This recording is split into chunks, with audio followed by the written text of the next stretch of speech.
me weekly art. Before we go home, one of which you know a lot about. That's cool. Remember, stress. I think you know something about sleep. Remember, sleep. What is sleep? Yeah, that's something we'll talk about soon. That you can experience later.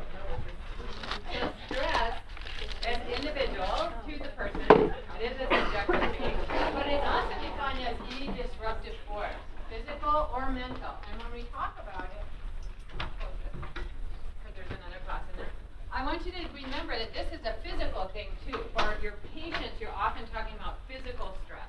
For yourselves, because we're going to talk kind of about both, this is often a psychological kind of thing, a mental stress. I don't know why you're stressed, but I wasn't stressed when I was in school. And part of that is perception, that you can perceive a given stimulus as either positive or negative. And yes, I was highly stressed when I was in this movie. But so if we all went up to the top of the Black Diamond Run at a given ski area, some of you would no doubt be like, "Oh, challenge, let's go. This is a positive thing." And some people would be like, "Oh my gosh. What are we going to do?" Because some of us don't know how to ski or don't like to ski or whatever. So that's the same event, but it's stressful for some and positive stress or negative stress. So it could be either way. And it's a very different thing. I mean, if we're going to go, if I say, "Ooh, a 24-weeker's coming in, let's stabilize them." For me, that's a big positive challenge. For you guys, it'd probably freak you out and you'd pee your pants. Because what do you know what to do? Who's going to put in the central line? Huh? Come on now. No? Okay. So yeah, so it's you have to learn. Actually, you don't do that, but you shouldn't be doing that. The practitioner should be doing that. And it's also, is this within or beyond your coping ability? By the time you get through this quarter, you know that you can cope with a lot. You have strong coping ability. So next quarter, you'll be like, yeah, it's kind of stressful. We got clinical, we got class, but I can take it. I made it through quarter 2, so I can do anything. By the time you make it through nursing school, you will know that you have the stress coping ability that you need. Hopefully, to get through almost anything, because it's a very stressful thing. And of course, stress can be one thing that you're thinking about, or it can be one thing that tips you over, the straw that breaks the camel's back. So rarely do you just have nursing school. Most of you, I would assume, also have some other things outside that cause you stress. Car payments, kids, families, friends, jobs, other things. If you only have one thing, that's awesome. If you've got people that are paying for you to live and paying for your school and paying for your car and it works really good, all that stuff, that's great. But most people don't. Most people have life. Like they have a baby or something that just doesn't sleep. I don't know why. Maybe it gets sick, or you worry it might get sick, or maybe it won't get happy. Maybe you'll marry some dumbass, you can go on forever with that kind of stuff. And if you had triplets, do you think you would be within your coping ability right now? Yeah. I mean, that's exactly what it is you can cope with 1, 2, no maybe, but triplets, holy crap. It'll be a lot. It would be like you have to stop something. You can't just go, okay, we can blend that into our life. So, and then you have the normal maturational stress, like pregnancy, childbirth, death, getting married, planning a wedding. It's very stressful. It's positive stress, but it's very stressful. So is being pregnant and having a baby very highly stressful. Big change in your life. Very positive, almost all the time. If on the other hand, you walk outside and you get hit by a bus, you weren't expecting that. That's situational or unexpected stress. You don't think that's coming, and it does. And so that's a different kind of stress. That's usually more negative. So a little bit of definition. Stress is considered daily life. The stresses and strains and trials and tribulations of daily life, added responsibility, injury or illness, all within your ability to cope. So you can be highly stressed, but coping. As long as you can cope, it's stress. Once you exceed your ability to cope, you're in crisis. So if you say, I can't take it anymore, I can't do this anymore, and you just can't, and you really can't, then you're in crisis mode.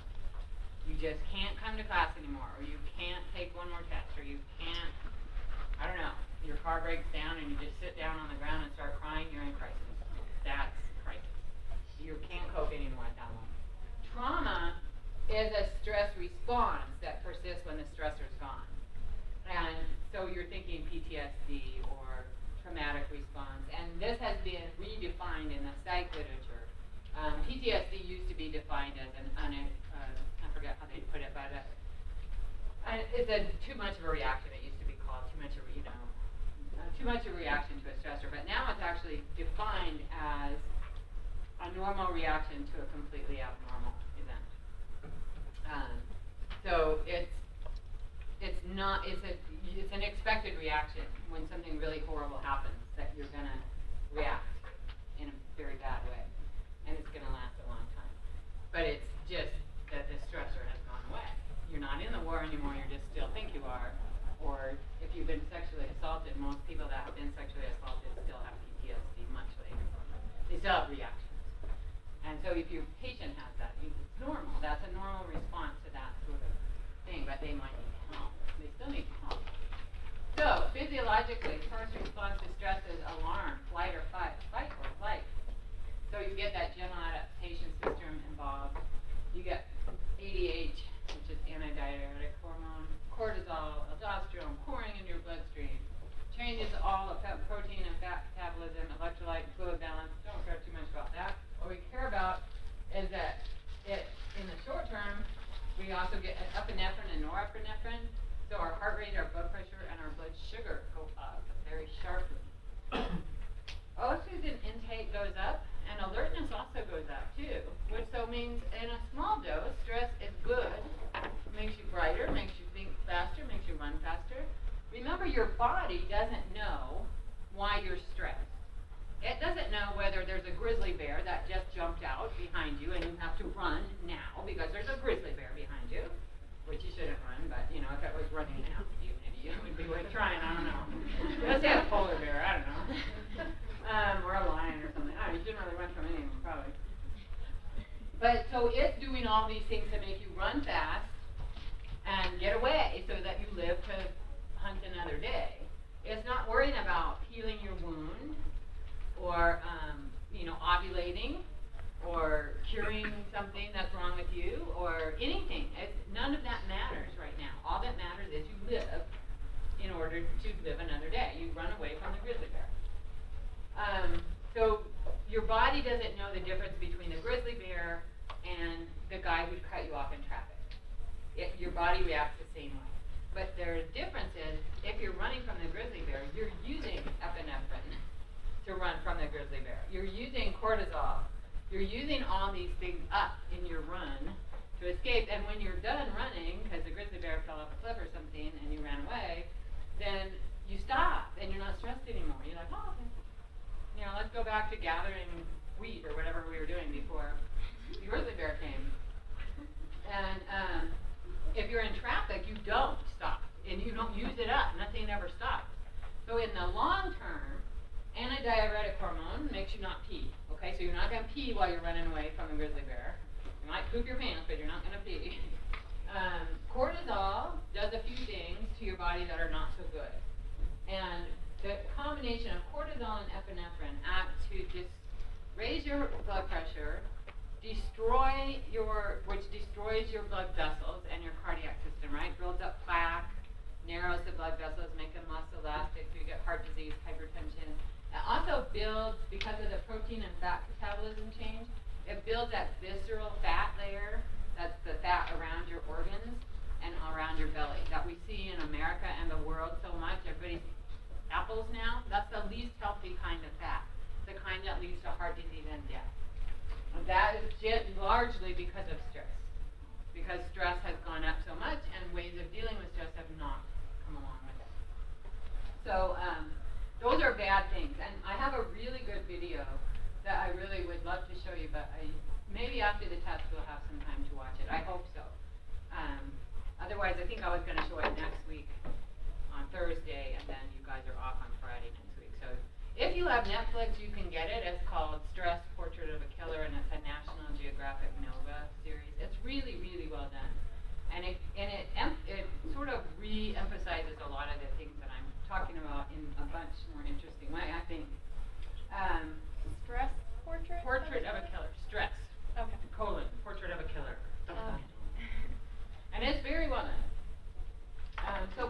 continued stress, your body, wanting to be, back to normal, homeostasis, goes into the resistance mode of the general adaptation syndrome, and you start stabilizing. Your vital signs are going to come back, even though the stress is still coming. You're still sick, you still have a wound, whatever's going on, or it's psychological. Your coping mechanisms hopefully are working. Whatever you're doing is working okay. Family support and social support turn out in recent literature down to be the most important thing, one of the two most important things in stress tolerance. One of the really good studies that was mentioned in the film I was talking about is with women who have very seriously disabled children. So moms that are raising seriously disabled children, they're very highly stressed. I mean, this is a very difficult thing to do. For every year they take care of these kids, they lose 6 years of life expectancy. So it's serious stress. It shortens your telomeres. You can see it, in the test tube, what it does to your body to be that stressed. The good thing is that when those women join a support group, talk about it with other people with the same things, that reverses. Their life expectancy comes slowly and slightly back up. It's still shorter, but it's better. So it does reverse the telomerase problem, and it reverses the aging.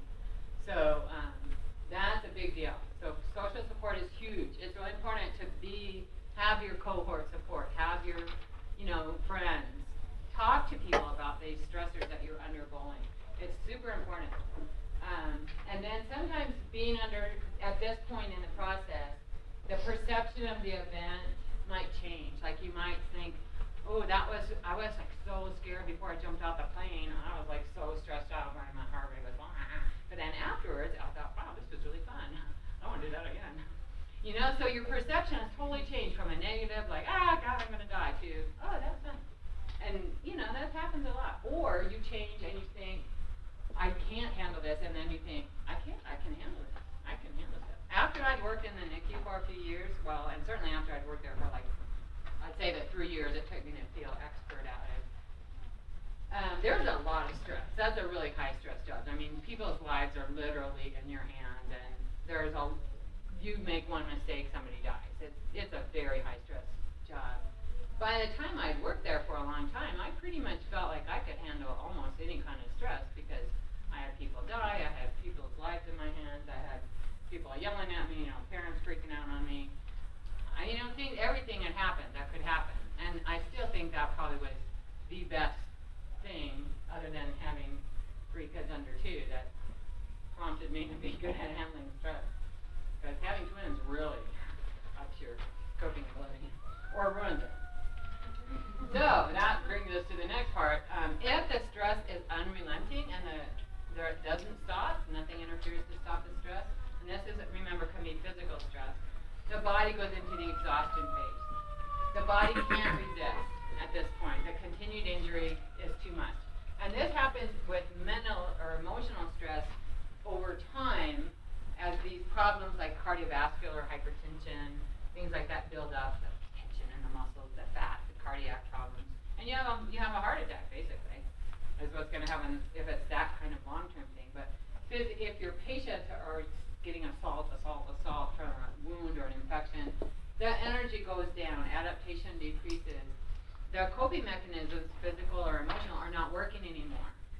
And so it starts to cause harm. Your immune system gets depressed. And remember at the very start of class, I said how many people are going to be sick by week 6 to week 8. And if you walk around the school, how many people are coughing and sneezing and coughing and sneezing? It's gotten pretty bad. And it's not dependent on what quarter we're in. So it's not weather. It happens just as much in the summer as it does in the winter.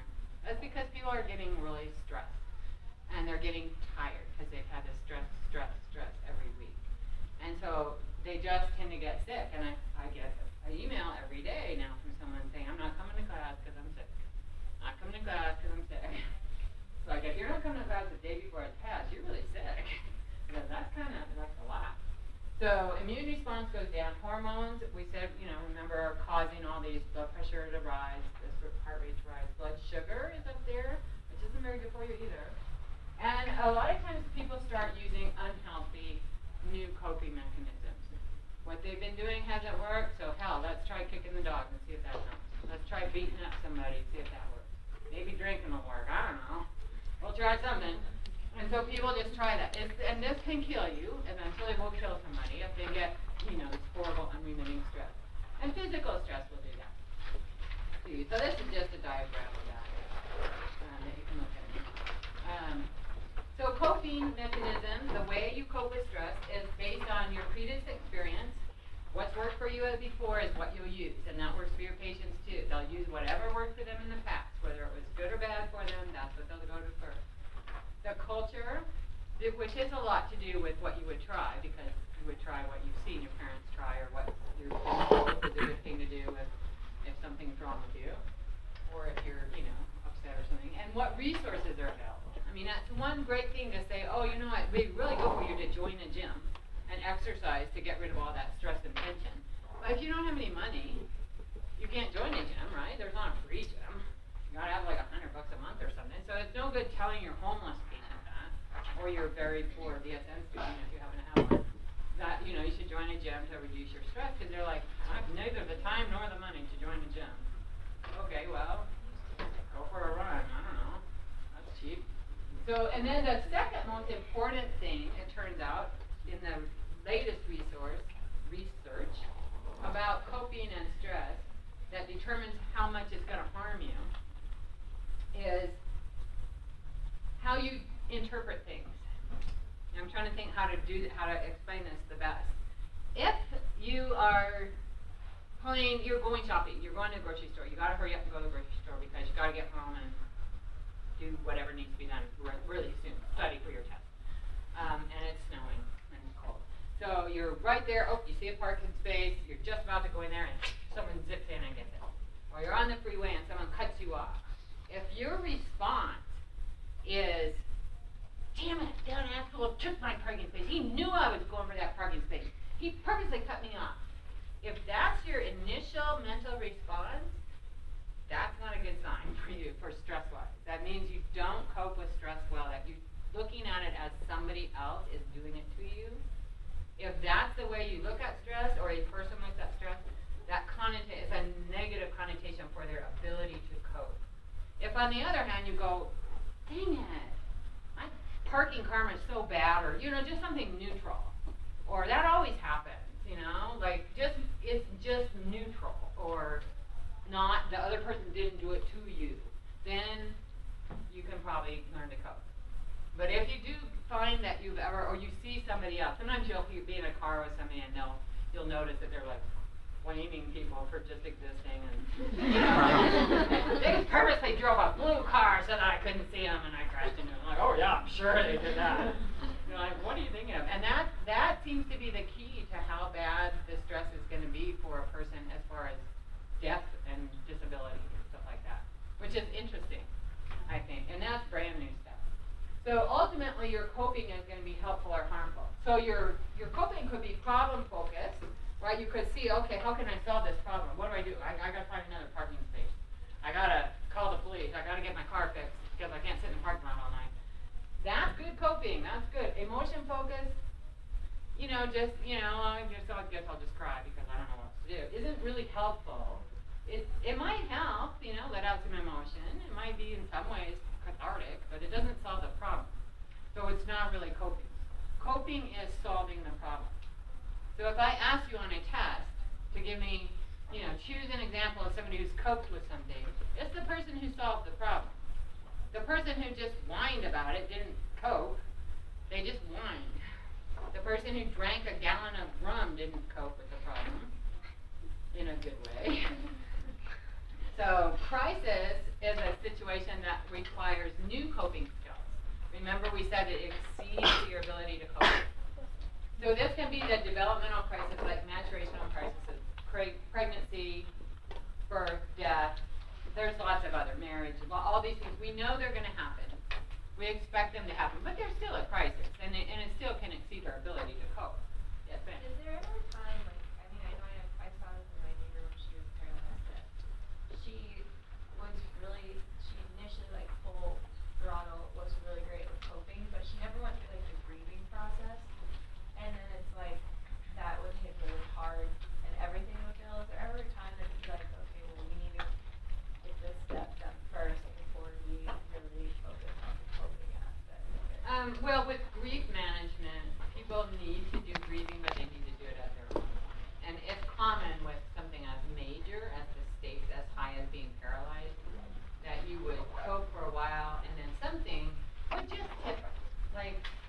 can't get up and get what I want, and I have to ask somebody, and I hate to ask somebody. And so then it's just that's enough. She's had it. She's not coping for a little while, and she's back where she was, and then she'll start coping again. And hopefully she. Yeah, I mean this is going to go on, essentially forever, until she gets really, really used to being the way she is. Because you know, it's a big deal. So situational crisis are these external things, right, that happen. You get ill, you get sick, you get hit by a bus, whatever. Your ankle will get broken. And the severity of the crisis, how overwhelming it is, and how much help you need depends on the stakes and the effect. So if you got, you know, slightly injured, okay, you get I don't know, pink eye or something like that, okay? You can't come to school if you have pink eye because it's highly contagious. So you can't come to school for a week. That means you're going to be set back. You'll miss a test. You probably exceed your absences for the quarter because you've already been absent twice. And you probably repeat the quarter. We'll just say that's going to happen, even though we'll see how it goes. But you get it really bad, both eyes. Both eyes get it, one right after the other. So you missed 2 weeks of school. So you have to repeat the quarter. That's pretty, you know, fairly big stakes. It would probably cause you a little bit of crisis. $6,000, 3 months out of your life. Don't get to go with your cohort anymore. Not optimal. Not the end of the world, but not optimal. Okay? So that's one stakes in effect and one crisis. On the other hand, if I say you went blind, that's a whole other ballgame. Now you are not only out of school, you're not going to be a nurse. You can't drive anymore. I don't know what you're going to do. You can find a job, but only after you learn Braille. And I mean, your whole life has changed at that point. That's everything. So that's where your crisis kind of just like gets different. The effect on you is a lot different. And then chronic stress can turn into a crisis when the resources get exhausted. And that's probably what's happening with your neighbor is she's just exhausting her inner resources or her outer resources. And sometimes that happens with outside resources. So all you guys are coping right now with this program because you know it's limited, right? It's time limited. You're going to be out of here in, what, a year? And I'm sure somebody has a day counter. June 19th. Yeah. See, I talked to someone the other day. She said, I have 34 days, and I started mine at 657 days. I was like, really? How could you do that? It was very depressing. Yeah, it's 492. So you guys are thinking, okay, it's only 199 more days or whatever. 499 more days. But if I told you, which I shouldn't be telling you this ahead of time, but I'm going to, that they changed the program and you're going to get an email tomorrow that it's a 3-year degree now. But it's just one extra, I mean really it's just up to 6 months is what well okay, almost a year, but it's just a little bit extra time. Then you might think, oh dear, my resources will not stretch to 3 years. Like I need to work, I don't have any more money, I can't do this for 3 years. Or if I, you know, I mean this is just a slight change. So you're going to be sad tomorrow when you get the email, huh? You said you didn't want to stay after. No bummer. But wouldn't it be nice to have 18 weeks instead of 11 weeks to learn all this stuff? No. So it makes a lot of difference.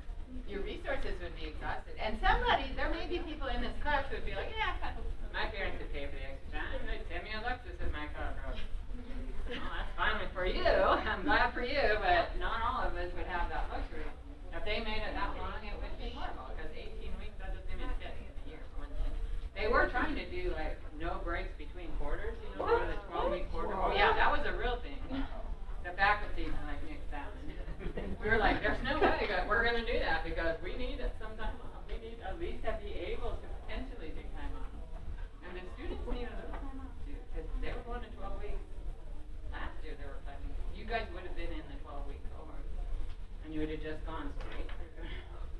Yeah, that was cool. Yeah, it makes a huge difference that one you guys get 2 weeks off, but So we usually get like 1 week. Was that there we could intent take. to make us be able to graduate sooner? A year? I don't know. I guess you would have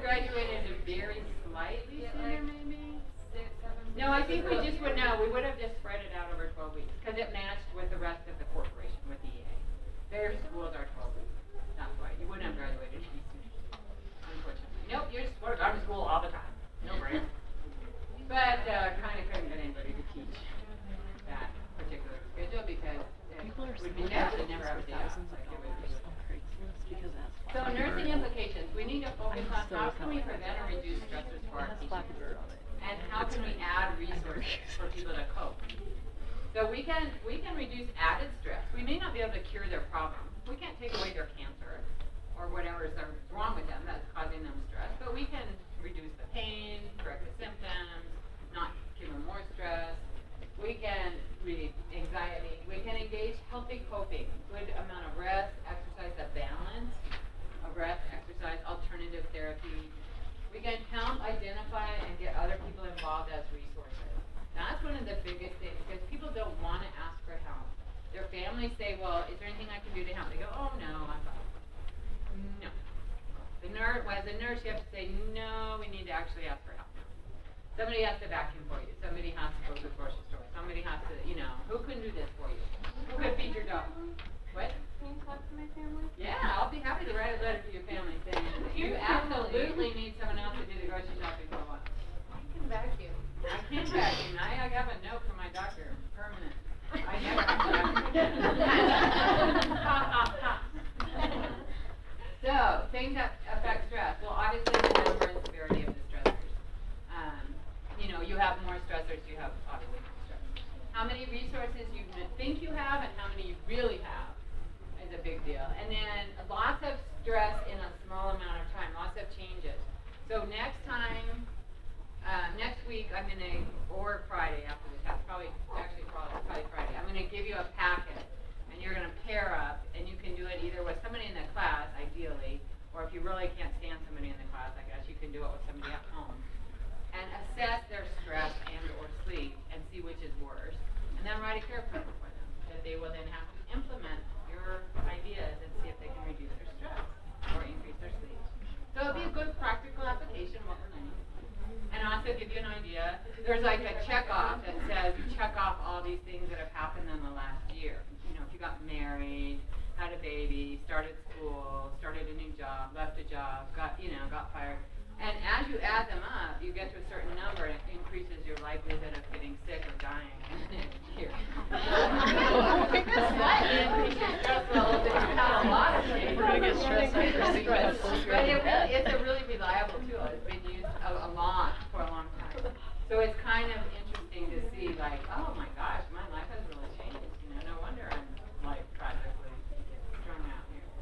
So your previous experience with stress and how well you've handled it makes a lot of difference. If you've been to school before and you have another degree or whatever, you've been in highly stressed situations, then you know you can handle this. Come on, this is short term. And your age makes a lot of difference. And this is very obvious for students a lot of times when you have very young and then much older students, because the older you get, the more number of coping mechanisms you can put in your bag. I've tried that. Okay, yeah, that works for me too. Well, and I can always do that too. This is a good thing. So you know what you do. When you're young, you don't know yet what works because you haven't been that stressed out yet. But also the number of stressors can rise as your age goes up, or it can start to fall. In theory, I suppose. I mean, the truth is, when you have kids, like just because they grow up, you don't start worrying about them. All your parents are still worrying about you, even now. My parents are still worrying about me. I asked my dad the other day, and I said, when do you stop worrying about your kids? Because my kids are like 30. And he says, I don't know, I'll tell you. I'll let you know if I ever do. And because you always worry if they're happy or not. And even if you don't worry if they're sick, you worry if they're happy. So how much support makes a lot of difference. So sometimes older people lose their support system, and so their stress can go up. But they have a lot of bag of tricks. Sometimes they have more support system, like their whole church group or something they've been going to for 20 years. So assessing stress. First, establish a relationship, obviously. I think. Don't assess the stress while you're causing it. So don't go in there and talk about stress while you're starting an ID or something. You're causing stress. So make it a separate thing. Subjective indicators are verbal. People being, saying, I'm overwhelmed, oh, I feel so anxious, I don't signs, vital signs would be nonverbal indicators, being restless maybe. When people get into crisis mode, they tend to not look at you, but you have to make sure that's not cultural, obviously. They may neglect their hygiene because they're overwhelmed. They have no ability to cope. They have no time to fix their hair, man. Doesn't matter what they used to look like. They haven't done anything but a ponytail for the last 6 months because they're too busy. That's really common. And that doesn't mean that they're not bathing at all. It just means they're not like if they went home, they'd be like thrown out of that. Weight gain and weight loss is probably the most common. People usually either eat a lot or don't eat at all when they're stressed, highly stressed. They either have no appetite or they gorge on junk food. And so if somebody, as part of your assessment, you usually ask, have you gained or lost any weight in the last 6 months that you weren't planning on? And if somebody says, I've gained a lot of weight, or I've lost a lot of weight, you want to delve in there and see what's going on. Because it could be stress related or it could be physiological.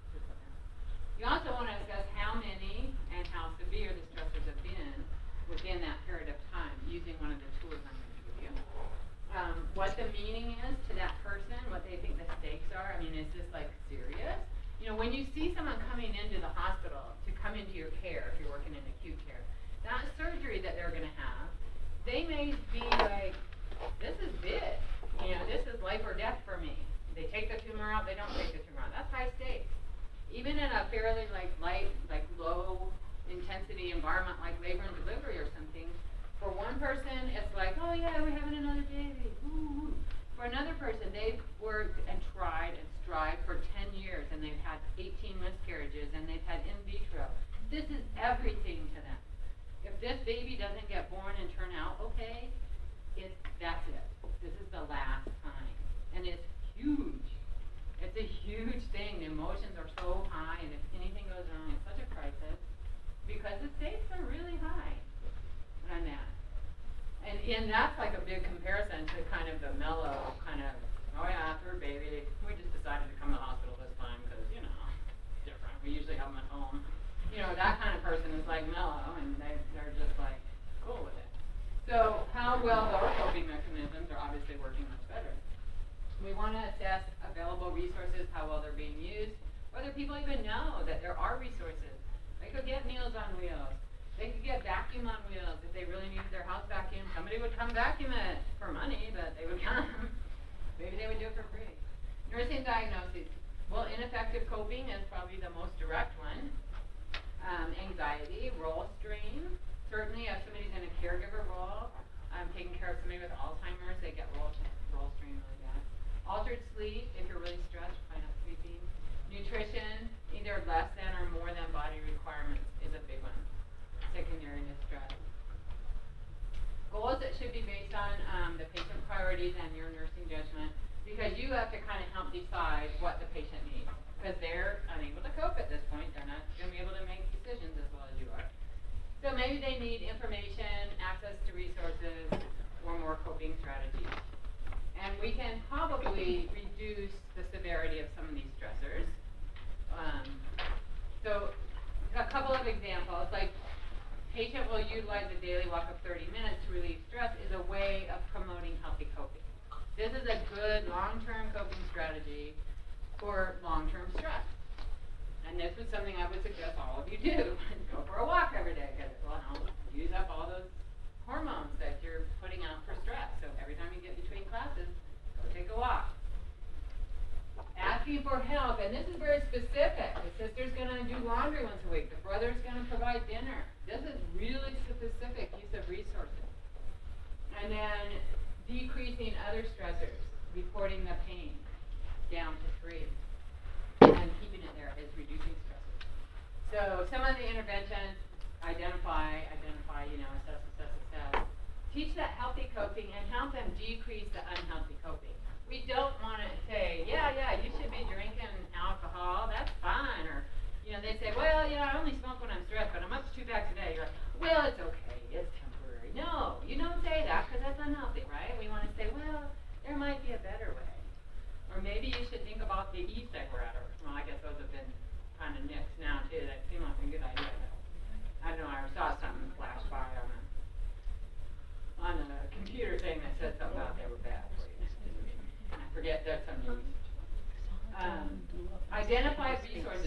big thing we can really do is help them find resources.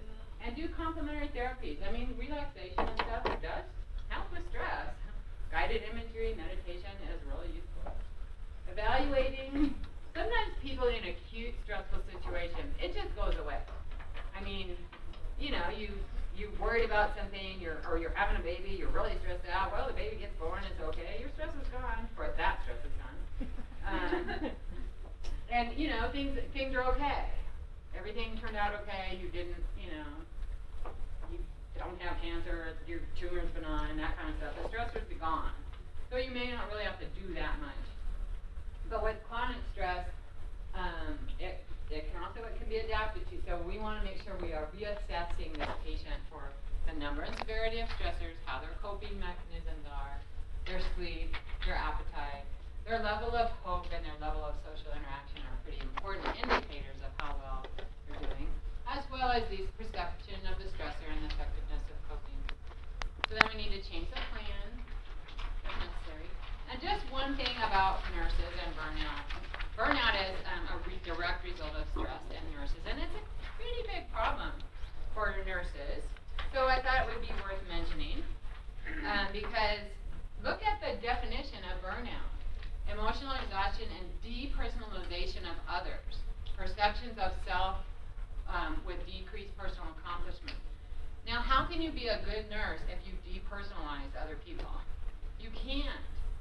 You're not going to be a good nurse if you're burned out. So you've got to prevent getting burned out, which means you need to learn to cope with the stress of this profession that you have chosen to enter into, which is high stress no matter where you go. Because there's people in it, and people are not predictable, they're stressful. So we need to, some of the things you can do is identify what your roles are and what you can control. So you can only fix so many things. You can't fix the world. Just because you're an RN doesn't mean you can fix everything. You need to identify what you can fix and what you can control and what you can't. That helps a lot. Identify what your good coping behaviors are, how well they're working, maybe what your bad ones are as well, and think about stopping those. And think about what resources you have. One of the good things nurses have is scheduling that helps them have time off. You can have a predictable schedule. You can have 3 to 4 days off a week. During that time, you need to not pick up shifts. You need to go outside, be with nature, be with your kids, do something that relaxes you, get a hobby, because otherwise you won't be ready to go back to work. And nurses that burn out often do so within the first year or two. So you just throw yourself in there and just don't stop. You're going to burn out. If you take it a little slow, you're going to get there, and you'll have 20, 30 years as a nurse. You don't have to stop ever. You can do it till you die. So, you know. So tomorrow, or not tomorrow, Friday, I'm going to give you all of this assessment tools, which are currently being printed. And you can assess the coping of your partner, and then also the sleep, which we'll do now, and then write a care plan on it, which should be interesting. And then you'll be implementing those and turning them in. You'll turn them in twice. Once to check that you did it, and once to check how it worked out. So we're going to segue really quickly into sleep, which is very quickly about how often you go to sleep. Really quickly too, though, I wanted to say that right before I started to do this day, I found this article about 12-hour shifts and how they're really more and more research has piled up showing that 12-hour shifts are really a bad idea. The error rate goes up exponentially after, and one of the reasons after 10 hours, but also one of the reasons that it's so bad is because if you work 12 hours, so you work 7 to 7, you don't really get out till 7:30 because you got to do report and everything. Then you got to go home. Then you still got to do all the stuff you got to do before bed. You don't just go home and fall into bed unless you're like single and you have no friends and no dogs or I don't know, no laundry. I don't know. Somebody does laundry for you. All that stuff. I mean, it sounds good to me, but you know, you gotta like eat laundry, take care of the house, feed the dog, take it for a walk. If you got kids, you gotta like get them ready for school in the morning. You're not going to bed at 8. You're not even home probably by 8 if you live in the metro area. So you're probably going to bed at 10. You're getting up at 5 to get to work by 7, or you have to be there a little bit before 7 actually. So you're probably getting, 5 to 7 hours of sleep. That is not enough. In order to this research says that you still require 8 hours of sleep in a 24-hour period in order to be effective decision makers the next day. So to make good decisions, and now think about how that applies to you now. What is it that you're going to do tomorrow? When you take the test, you have to make decisions, right? A, B, C, or D, or E. If you don't get sleep, you can't make good decisions. So on HESI days and test days, you need to extra get more sleep. And also, the other interesting thing about this is a lot of advanced practice people work 24-hour shifts. And you should definitely not do that. Or people try to do that even here, and they would try to do that work. They try to be on call and then work the next day. Very bad idea. 20 to 25 hours of wakefulness gives a performance index that is equivalent to a blood alcohol content of 0.1, which is very legally drunk in every state. So if you've been awake for 24 hours, your performance is basically that of someone who is drunk. Not what you want to do when you're a nurse, right? Not safe practice. So don't do that. The thing that they're finding that they can't make people stop doing 12-hour shifts because it's expensive to stop. I mean, it's cheaper to do 12s because you have less staff. And nurses like it because they have days off and there's continuity of care. So it's kind of hard to stop. So they're saying, okay, well, if you won't stop, which you should, then at least take a break and take a nap. Take a 15-minute nap. Take your 15-minute break in the morning, your half-hour lunch, your 15-minute break, which is required by law. Even if you don't smoke, you can leave the floor. If you're well organized, you can actually do that. Go take a dang nap on the couch in the lounge. And you can do that. You're allowed to. So it would be helpful. And that, for you guys, that means you can, between classes, go downstairs, sit in those comfy chairs and take a sleep. I see people down there all the time. The quarter 5 and quarter 6 students are always sleeping down there. That's who's down there sleeping most of the time. So if you kick them out, tell them you're in quarter 2 and you really need a nap, then they'll understand. They've been there. Quarter 6 is easy. It is. It's like leadership and community health. I mean, it's pretty easy. I teach community health. It's really easy. All right, so basic sleep. Some of the things that we don't think about, we think about, oh, it's nice to sleep, I like to sleep, it's fun, all that kind of stuff. But it's also the time that you can heal. So if you have a patient with a wound or a surgical incision, sleep is the time that the healing actually happens in your body at a much higher rate. Human growth hormone, which is helping to build new cells, is released at higher rates. Protein synthesis and cell division, much more important, which is possibly one of the reasons pregnant women like to sleep a lot. Brain tissue only gets repaired during sleep time. So if you've got damaged brain tissue and you're not sleeping, it's not going to get fixed. Also, a lot of good research shows that certain kinds of learning, mainly kinesthetic learning, is processed during sleep. And so if you want to learn something, if you want to study something before bed, do something that's from lab. Go over the motions physically of how you were going to do the colostomy without putting an aspirin in it or whatever the hell that thing was about. I don't know why you would put an aspirin in it, but don't. Don't put a puppy in it either. Don't put anything in the bag. But just go through the motions, and during sleep, your brain will actually keep rerunning that, and you will be better in the morning than you were at night. It's well documented for physical things, not for cognitive things. Unfortunately, sleeping with your book under your head doesn't do anything at all. But during sleep, your heart rate will go down, your respiratory rate goes down, your blood pressure goes down, and you have partial paralysis during sleep. All your your intentional muscles are paralyzed. You can still breathe, right? But you can't get up and move. Otherwise, we'd all be like acting out our dreams, which would be embarrassing. So you're paralyzed during parts of your sleep. If you wake up during that time, that's when you get that freak out moment, like where you think you're falling and stuff like that. That's because you're paralyzed and you can't move. During that time, your muscles relax. And that's important, but think about patients whose muscles don't normally relax well. This is the time when contractures ease up, muscles get relaxed that are normally very tense. This may be the only time that happens for your patients, that their muscles actually get to relax. So that's kind of important. Things that influence sleep, anything that's going to cause pain, anxiety, or discomfort. So So you can easily think of a million things that cause that and fix them before the patient goes to sleep. Respiratory disease. People with respiratory disease often cannot sleep flat. They need to have their head up and or oxygen. If not, they'll wake up a lot during the night and they'll have a lot of trouble sleeping because they really can't breathe very well and they're not very efficient at it. So get their head up, get some oxygen on them if they don't have it. And you can ask for that. It's within your realm. You can say, hey, can I get some oxygen? The environment's important. So when we want to see, like, you know, can we cut down on the noise, the bad smells, the light? Don't interrupt people. How long is a sleep cycle? 90 to 120 minutes, right, for a full cycle? So how many people in the hospital are so sick that you need to physically touch them and interrupt them more than every 2 hours? Almost none. The ones that are that sick are not sleeping, or else they're in such a coma that they're not noticing what you're doing to them. Everybody else, every 2 hours is enough. Even for critical care patients, 2 hours is adequate. So 90 to 120 minutes. You can cluster your cares so that everybody isn't waking them up every 2 minutes, do this, and then do this, and then this, and then this. So just don't do that. Sleeping alone is a weird one because people don't think about it. But if you've been married for 50 years and then you go to the hospital or the nursing home, you never slept by yourself for that long, you couldn't sleep. It might take a long time.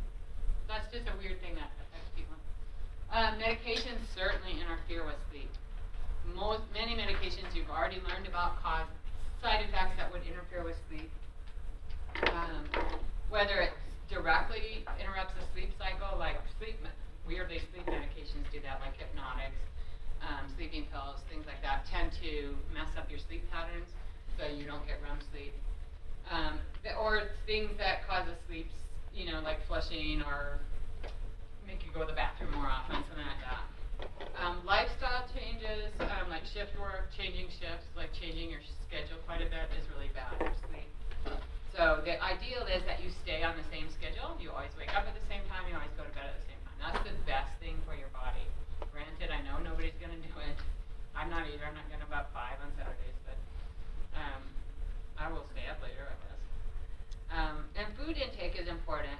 Caffeine really should be 6 hours. It should be stopped 6 hours before you want to go to sleep.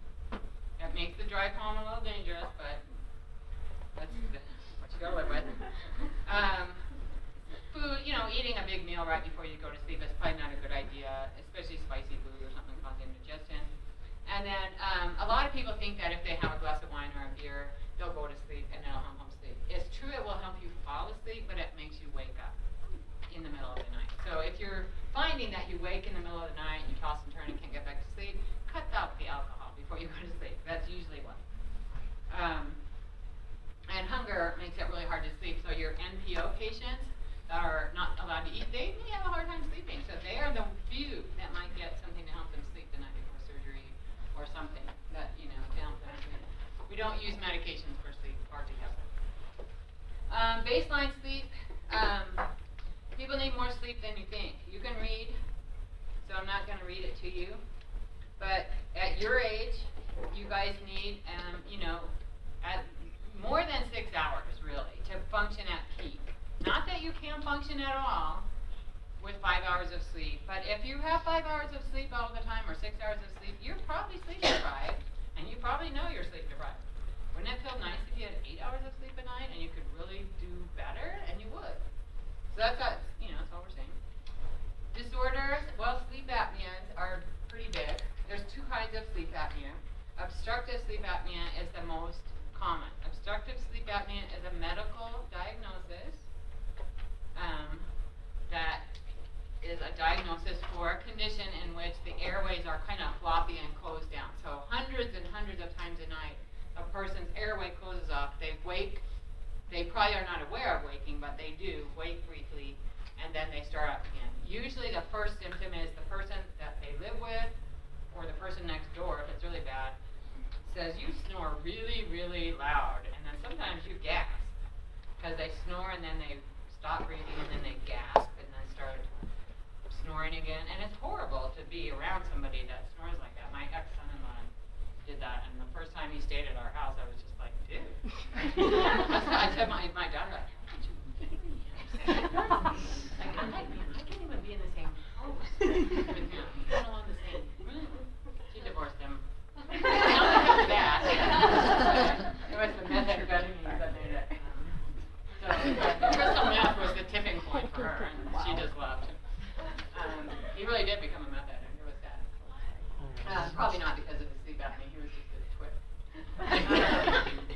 So the significant other is usually the person that complains, but it causes such significant impairment during waking hours. It's really bad. Like, people lose their jobs, they destroy their marriages.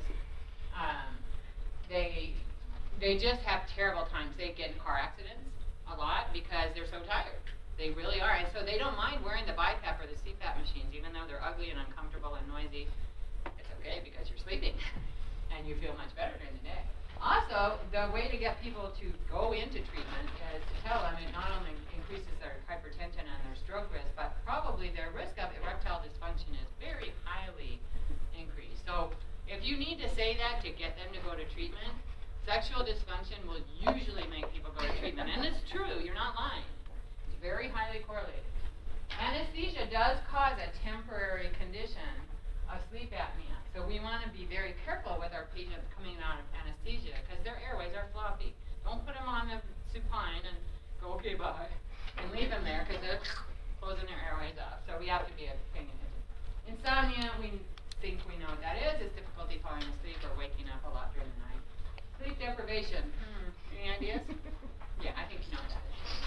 So assessment is, what's your usual sleep pattern? What's changed? Oh, you started nursing school 6 months ago. Bet that has some bearing on it. I'm going to write that down. Describe a typical night. Tell me about your usual night. Tell me about your routine. Signs and symptoms. How much is this affecting you? What else could be going on? Do you take any meds? When you eat? Do you eat right before bed? Like my husband does this. He gets, we both get home late, and he goes to the gym then. Well, he works at home, so he doesn't get home late. He just comes upstairs late. And so about the time I get home, he's like, okay, honey, I'm going to the gym. And he goes to the gym, and then he comes home, and he's like, okay, it's 7:30. Let's cook dinner. And I'm like, I really want to go to bed, like, at 8:30 because I have to go to work at 5. And he's, not really ready to eat until 8, and it's just not good. Like, I don't like to eat at 8 and go to bed at 9. It's not good for you. So don't do that. I don't know what we're going to do. We're just going to eat separately, I think, from now on.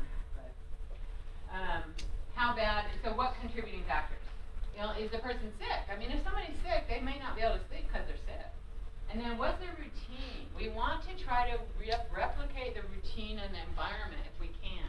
If they usually have like white noise, like a fan or one of those things that puts moisture in the air that I can't think of the name for right now. Thank you. Then we can do that, right? We can make white noise for them. We can close the windows. We can turn off the lights. We can do that for you because you're our patient. We like you. We would like to make you sleep. You'll get well. Nursing diagnoses. These are all just good nursing diagnoses for sleep. You could possibly use if your patient had that. Goals, certainly we want to overall improve their sleep pattern and their daytime functioning. So that specific goal depends on the patient's problem, obviously. These are some of the examples that deal with the particular patient. Interventions, we want to give them some control and information so they're less stressed, so they sleep better. Want to make them comfortable, control their pain, promote their usual routine and their environment. So if they usually sleep in a cool room with a blanket and this and the humidifier, that's good. Last time I was in the hospital, the biggest change I noticed was they started using real pillows. No more vinyl covered pillows, which is huge. They have real pillows, and then at the end they say, we're going to throw these away, would you like them? They're crappy pillows, but they're nice for like the couch or the car or something, or an airplane. And it was such a huge difference not to sleep on vinyl pillows, which you can't sleep on anyway. I always do my own, but I was like, yeah, I got like 6 pillows here, and they're real pillows around me, like for positioning when I was in the hospital. And you're sleeping on actual pillows. How clean could those vinyl things be anyway? They're sterile. Let's sleep on a used pillow. Gross. So anyway, promote safety. A nightlight or a bathroom light, because remember it's an unfamiliar place. People could get kind of tripping and falling. And then medications is last for a good reason. This should be the last thing you do. Sleep medications are not good for sleep, and they're not good for waking up. They have serious problems. They're highly addictive. They're very bad for your sleep cycle, and they make it very hard for people to wake up as well. And they have really serious side effects like impaired memory, sleep walking, sleep sex, sleep stealing, sleep driving, all kinds